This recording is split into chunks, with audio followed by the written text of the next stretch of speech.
நம்ம வாரம் ஆஞ்சநேயர் கோயில் போவோம், அனுமார் கோயில் போவோம். இல்லை, நீ கூட பாப்பியே, உனக்கு ரொம்ப பிடிக்குமே. எப்போவுமே நீ அனுமார் ஸ்லோகம்லாம் கேட்டுட்டே இருப்பியே, கையில் அனுமார் பொம்மை வச்சுட்டே இருப்ப, அனுமார் அனுமார் சொல்லுவியே. அந்த அனுமார் கதையை தான் இன்னைக்கு உனக்கு நான் சொல்ல போறேன் அண்ணு. ராமரும் லக்ஷ்மணரும் சீதையை தேடின்னு வராம்மா. தேடின்னு வரைச்ச ஒரு மலை கிட்ட வரா. அந்த மலை மேலே ஒருத்தர் உட்கார்ந்துட்டு இருக்காரு. தூரத்துலேருந்து அவர் யாரோ வந்து இப்போ யாரோ வராளே, யார் வரா அப்படின்னு அப்படி பார்க்குறாரு. பார்த்தா அவளை பார்த்தா தெய்வம் மாதிரி இருக்காளே இவா. ஒருவேளை இவா தான் ராம லக்ஷ்மணான்னு சொல்கிறாளே அவளோ. சரி, நம்ம போய் எப்படி கண்டுபிடிக்கிறது அப்படின்னு சொல்லிட்டு ஒரு பிராமண மாதிரி, ஒரு வயசான தாத்தா மாதிரி வேஷம் போட்டுண்டு அவர் போய், நான் யார் நீங்கோ, எங்கேருந்து வரீங்கோ அப்படின்னு கேட்குறாருமா. அவளுக்கு இவரை பார்த்த உடனே பிடிச்சி போகிறது. அவளும் என்ன சொல்கிறா, நாங்கள் தசரத மகாராஜாவோட பசங்கோ, காட்டுக்கு வந்தோம். வந்த இடத்துல என்னோட ஒய்ஃப் யாரோ ஒரு ராட்சசன் தூக்கிட்டு போயிட்டான்னு ஜடாயு சபரிலாம் சொன்னால், நாங்கள் அவளை தேடின்னு தான் வந்துன்னு இருக்கோம் அப்படின்னு அவள் சொல்கிறா. ஓ அப்படியா, நீங்கள் தான் ராம லக்ஷ்மணாலா? நீங்கள் வாங்க வாங்கோ, நான் என்னோட ராஜாவை உங்களுக்கு அறிமுகப்படுத்தி வைக்கிறேன் அப்படின்னு சொல்கிறாரு. அவரு தான் அனுமார். ஜெய ஹனுமான். அந்த அனுமாரோட கதையை உனக்கு நான் குட்டியாக இப்போ சொல்ல போகிறேன் அண்ணு. அனுமார் அனுமாரோட அம்மாவுக்கிட்ட ரொம்ப ஆசையாக இருப்பார். அவ பேர் அஞ்சனா தேவி. ரொம்ப சின்ன வயசில் ரொம்ப சேட்டை பண்ணிட்டு விளையாடின்னு இருப்பார் அவர்.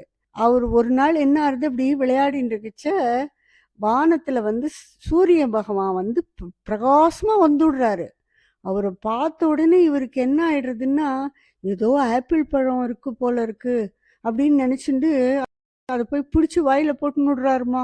அவ்வளோ சேட்டை அவரு. போட்டுன்ற உடனே அந்த வாய் அவருக்கு வெந்து போயிடுறது.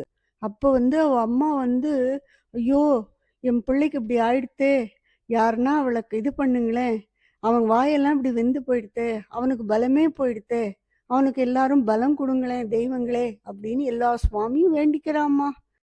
அப்போ சரி அப்படின்னு சொல்லிட்டு எல்லாரும் மேலேருந்து ஒருத்தரா ஒரு ஒரு பலம் கொடுக்குறா அவருக்கு. அதனால அவர் பலவான் ஆயிடுறாரு. எல்லாரோட சக்தியும் அவருக்கு கொஞ்சம் கொஞ்சம் வந்துடுறதுனால அவர் ரொம்ப பலவான் ஆயிடுறாரு. ஆனா ஒரே ஒரு கண்டிஷன், அந்த பலத்தை அவர் எப்ப தேவையோ அப்பதான் யூஸ் பண்ண முடியும் அப்படின்னு அவருக்கு ஒரு சாபம் மாதிரி ஒண்ணு இருக்கு. அது ஹைடா இருக்கு, அது வெளியில தெரியாது. அதனால அவர் அப்படியே வளர்ந்துன்னு அவர் சின்ன வயசுலேருந்தே ராமர் கதையை கேட்டு கேட்டு, ஓ ராமர் வரப்போறாரு போல இருக்கு, நம்ம பார்க்கணும் ரொம்ப ஆசையா இருக்காரு. அந்த அனுமார் தான் இப்ப ராமரையும் லக்ஷ்மணனையும் பார்த்துட்டு ரொம்ப சந்தோஷமா அவரோட ராஜா சுக்ரீவன் கிட்ட அஷின் போய் இன்ட்ரடியூஸ் பண்ணி விடுறாருமா. அப்பன்னு சுக்ரீவனும் அவளை பார்த்தவனே நமஸ்காரம் பண்ணிட்டு அவன் அவனோட சொந்த கதையை கொஞ்சம் பாவம் சொல்றான். அவனுக்கும் அவ அண்ணா அவனை ரொம்ப தெருத்தி விட்டுட்டான். அவனுக்கும் சில இதெல்லாம் காரணமா இருக்கு. எங்க அண்ணா கிட்ட பயமா இருக்கு. எங்க அண்ணா கிட்ட இருந்து என்னை நீங்க காப்பாத்தணும். ஆனா அந்த அண்ணா வாலின்றவன் ரொம்ப பலசாலி அப்படின்னு சொல்றான். கவலைப்படாதப்பா, நான் உனக்கு காப்பாத்தி கொடுக்குறேன் அப்படின்னு சொல்லிட்டு ராமர் அவன் வாலியோட சண்டை போடுற சொல்றாரு சுக்ரீவனை. சுக்ரீவன் சண்டை போடுறான். ராமர் வாலியை வதம் பண்ணிடுறாரு. வதம் பண்ண உடனே சுக்ரீவனுக்கு ரொம்ப சந்தோஷமாயிடுறது.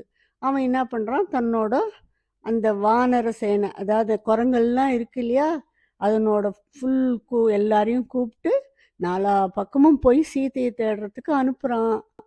அதுல ஒரு ஒரு கூட்டம் அனுமாரோட இதுல போறது. அவாதான் சீதைய கீழே இறங்கி தேட வரா. வந்தா எதிர்க்கு ஒரு பெரிய கடல் பாக்குறாமா.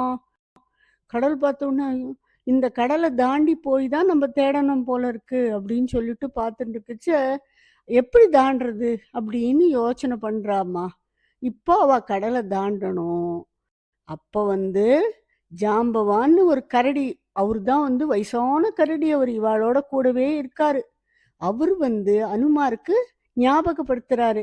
உன்னோட பலத்தெல்லாம் நினைச்சுக்கோ அனுமானே, உனக்கு இப்ப பலம் வந்துடும். நீ வந்து பெரிய விஸ்வரூபம் எடுத்துண்டு நீ தான் இந்த கடலை தாண்டி போகணும். கமான் கெட் அப்னு சொல்றாரு பாரு. எல்லாரும் ஹனுமான் ஹனுமான் ஜெய் ஹனுமான் ஜெய் ஹனுமான் ஜெய் ஹனுமான் சொல்றாம்மா. எல்லாரும் சொல்ல சொல்ல சொல்ல சொல்ல அனுமார் பெரிய பெரிய பெரிய பெரிய பெரிய பெரிய ஆளாயிடுறாரு. அப்படியே ஹரே ராம் ஜெய் ஸ்ரீராம் சொல்லிட்டு கடலை தாண்டி போறாரு. ஜெய் ஸ்ரீராம். மிச்ச கதைய நாளைக்கு சொல்ல போறேன்.